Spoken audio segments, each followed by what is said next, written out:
Ito guys, ngayon binalikan namin si Tatang, yung homeless dito sa Taiwan.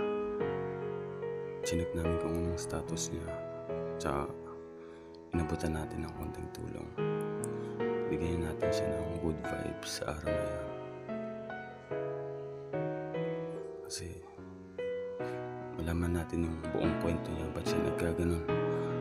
Abangan niyo siya guys sa ating susunod na mga vlog. Ilalabas ko po kung ano yung kwento niya. Interview natin siya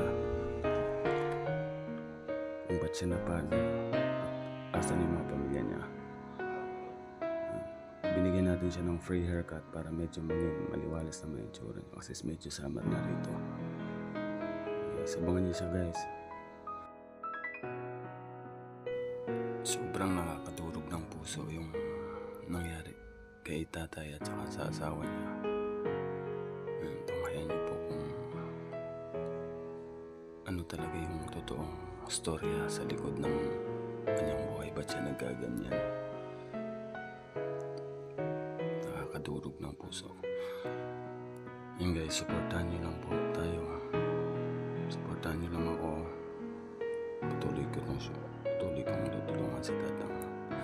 Maraming salamat po.